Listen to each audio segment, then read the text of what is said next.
Most wanted, ചുവവന്ന വിപ്ലവകാരി, red cotton bug. കർഷകരുടെ ഉറക്കം കെടുത്തുന്ന പരുത്തിപ്പാടങ്ങളിലെ ഈ സുമുഖനായ കുറ്റവാളിയെക്കുറിച്ചുള്ള രഹസ്യ വിവരങ്ങൾ. ഒരു ലിൻസ്റ്റെയ്നറുടെ ആത്മകഥ.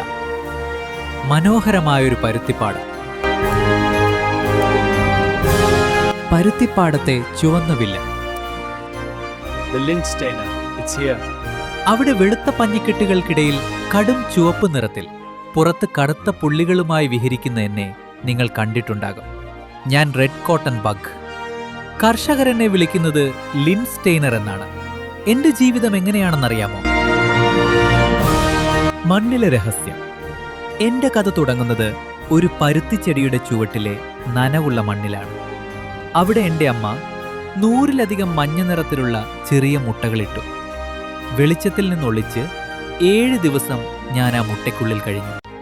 7-ാം പകലിൽ മഞ്ഞക്കവചം തകർത്ത് ഞാൻ പുറത്തേക്ക് വന്നു. അന്നെനിക്ക് ചിറകുകളില്ലായിരുന്നു, വെറുമൊരു കുഞ്ഞു പ്രാണി.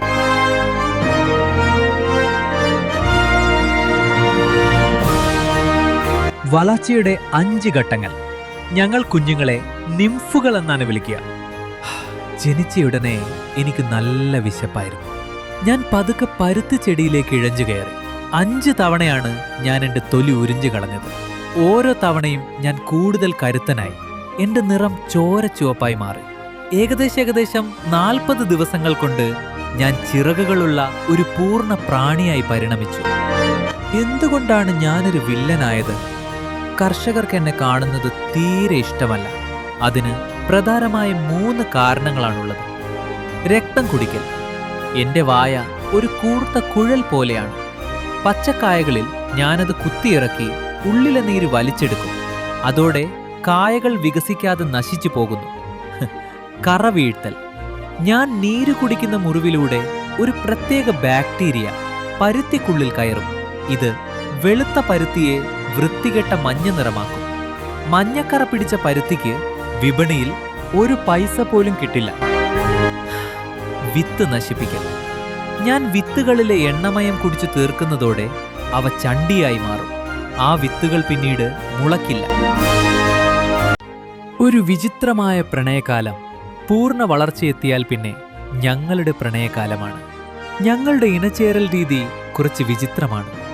ഞങ്ങൾ ജോഡികളായി പുറകോട്ട് ഒട്ടിപ്പിടിച്ച് മണിക്കൂറുകളോളം നടക്കും. ഇത് കണ്ടാൽ സയാമീസ് ഇരട്ടകൾ നടക്കുകയാണെന്നേ തോന്നും. ശത്രുക്കളിൽ നിന്ന് രക്ഷപ്പെടാനും അതേസമയം വംശവർദ്ധനവ് ഉറപ്പാക്കാനുമുള്ള ഞങ്ങളുടെ സൂത്രമാണിത്. കർഷകരുടെ പ്രതിരോധ തന്ത്രങ്ങൾ. എന്നെ തോൽപ്പിക്കാൻ കർഷകർ ചില മാസ്റ്റർ പ്ലാനുകൾ പ്രയോഗിക്കാറുണ്ട്. വെണ്ടയ്ക്ക കെണി. പരുത്തിക്ക് ചുറ്റും വെണ്ട നട്ടുപിടിപ്പിക്കും. എനിക്ക് പരുത്തിയേക്കാൾ ഇഷ്ടം വെണ്ടയായതുകൊണ്ട് ഞാൻ അങ്ങോട്ട് മാറും. അവിടെ വെച്ച് കർഷകർ എന്നെ പൊക്കും. വേപ്പെണ്ണ പ്രയോഗം. കയ്പുള്ള വേപ്പെണ്ണ മിശ്രിതം അടിച്ചാൽ എന്റെ വംശവർദ്ധനവ് നിലയ്ക്കും. ശുചിത്വം. പാടത്തെ പഴയ വിത്തുകളും ഉണങ്ങിയ കായകളും നീക്കം ചെയ്താൽ എനിക്ക് ഒളിച്ചിരിക്കാൻ ഒരിടവും കിട്ടില്ല. ഞാൻ കാണാൻ സുന്ദരനാണെങ്കിലും പരുത്തിച്ചെടിയുടെ ശത്രുവാണ്. പ്രകൃതിയിലെ ഓരോ ജീവിക്കും ഓരോ പങ്കുണ്ട്. എന്റെ പങ്ക് പരുത്തിപ്പാടത്തെ ഈ കൊച്ചു വികൃതികളാണ്.